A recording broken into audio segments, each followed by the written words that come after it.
Hey everyone, today we're going to be taking a look at something pretty fun. I'm Evangeline here at eTrailer, and today we have the Let's Go Aero MoonUnit. This is going to be a large shelter, awning, add-on room that you can use with either your vans or your trailers or your overlanding vehicles. This is going to give you a lot of space, a lot of shade, and a lot of shelter. So we'll take a look at some of the different features of the MoonUnit. I've been working with this for a couple days now. I've also worked with Let's Go Aero's older and smaller ArcHaus shelter. So we're going to talk about how they've really improved on some of their features with the MoonUnit. So I have some tips and tricks that we're going to talk about. We're also going to go into different features of this, and we'll also explain how to use this for your different adventures. Let's get started. The MoonUnit is going to give you 80 feet of usable space. But what does that actually mean? Well, I have a camping chair and a bench set out here just to give you some perspective or some scale of what that might look like. And here's some measurements. If you measure from one end of the shelter and then you go back to where it either connects to the vehicle or stands on its own, that's going to be 8 feet of depth. But you can adjust the width. So we're maxed out right now at 10 feet. We fully extended our straps, and that will make sure that while the roof is still tall, it's at its shortest point. So you can bring this in, and then your roof can go higher. So the reason you might want to make those adjustments is if you have a tent that takes up a lot of space in here, you'll want more space to the side. If you're carrying, let's say you have a small bike loaded in here, or you have something a little bit taller, or maybe you have tall friends, you might want a little bit more height for more comfort. So it's really nice to have that very easy adjustability available to you. Adjustments can be made very easily here at the strap. You get 2 straps where you can adjust the length of your shelter. This is also going to be where you can zip your attachments. You have 3 different attachment options included with your shelter. So you can either attach your overlanding or your van connector. You can attach a wall with a door, or you can attach a wall with a window. Let's talk about the material of the MoonUnit. And it talks about how it gives you shelter, protects you from the rain, but also keeps things cool inside. But the actual measurements or specs are what are worth looking at. So it does well in 3 areas. The first is going to be your thickness of the fabric or your denier rating. Second is going to be your UV rating, and your third is going to be your waterproofness or PU rating. So for the denier, this sits at 185D, which is very impressive. To compare, my personal 4-season tent sits at 75D. So this gives almost 2 times thickness or durability compared to my personal tent, which is great because if you are connecting it to a trailer or to a vehicle that has sharp edges, you want to make sure it's not puncturing the material. You also want to make sure that it is opaque or thick enough to keep the sun out. Speaking of that, UV rating is 50, which is really high up. Compare that to SPF for your skin. UV rating is very similar, and 50 is a really good spot to be at. Finally, we have our waterproofness or our polyurethane rating, PU, which sits at 2,000, very high end. So if a heavy storm comes through, you have your tent on the inside of this shelter, you know that you're staying nice and dry inside compared to the storm that's outside. This material is also supported by good quality construction. Now, I sew in my own personal time, so I like to look at the seams and the hems to make sure they're done well. You can see on the inside, the seams are taped to help maintain that waterproofness. We have multiple support poles, really maintaining the structure of the shelter even in the strongest wind. And when you look around at the hems and the stitching, I haven't seen a stray thread yet. All the hems are reinforced or double stitched. It all really looks great, but feels great as well. Now, it's been a very warm summer day here at eTrailer. We've had this tent up here all day yesterday and today.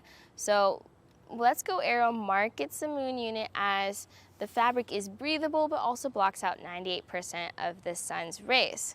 Well, does that actually make it a cool awning? Let's take some temperatures. The wind feels really nice right now, and I can feel the wind blowing behind me.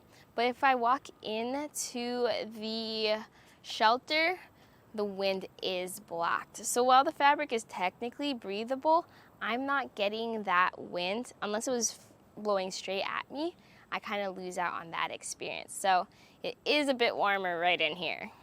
However, because it does provide that protection from the sun, if I took a temperature reading of the ground outside the awning, I'm at 106 degrees. Compare that to the ground within the shade of the awning, where we sit at 91 degrees. So it technically is cooler in here. But that's also where having the different add-ons that are included with the Moon unit come in handy. If I wanted to have more wind, I'd go ahead and lift this away from our camper so that I have that full wind tunnel effect on the inside. But if it suddenly started raining, I'd then zip on our different walls to make sure all that water is kept out.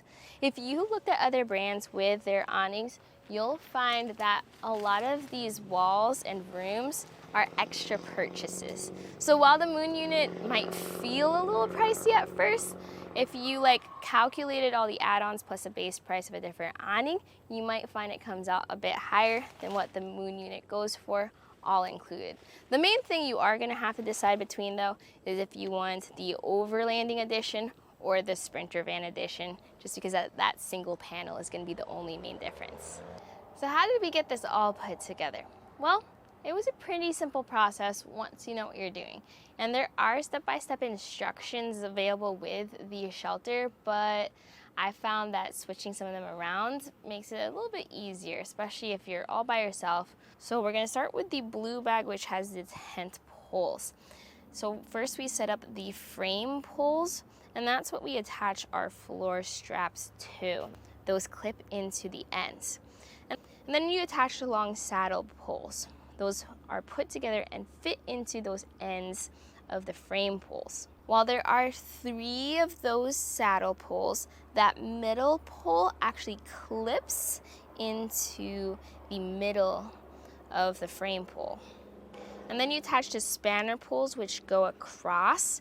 Now, if you struggle with making sure everything stays in place, I do recommend using the bungees as you attach those spanner poles, and that will help keep that middle frame pole in place.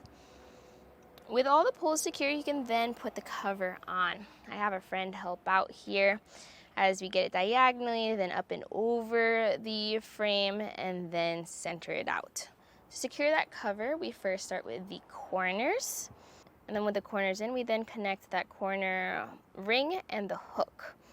In the middle side flaps, those go under the poles, we have a buckle that goes together and tightens down. When you attach your panels, we'll start with the tailgate connector panel, which zips up and secures. In our case, since we're securing it onto a hatch of a teardrop camper, we lift the whole structure up and over. This is gonna be similar to if you have a truck or a vehicle with a hatch. The top corners of the tailgate connector will have a buckle, which we're gonna tighten down to our roof rack. And finally, there's the included floor, which is optional to use. If you do want to use it, there are some hook and loop strips which fit perfectly into the straps of your shelter. These will also fit around the corner poles and the floor straps. And finally, please make sure to stake everything down, especially on windy days. Stakes and guy lines are included. But also, everything packs up into this bag. Now, the pack up process isn't awful, meaning everything does fit back even if you don't fold it perfectly, but it is very tedious since you have to unclip a lot of things and undo a lot of straps. So that is gonna be the main downside of the Moon unit. It is a shelter that takes some time to set up and take apart. Compared to permanent mounted awnings on campers or vehicles, or things that you can put on your roof, which just roll out usually, and then you zip the panels onto those.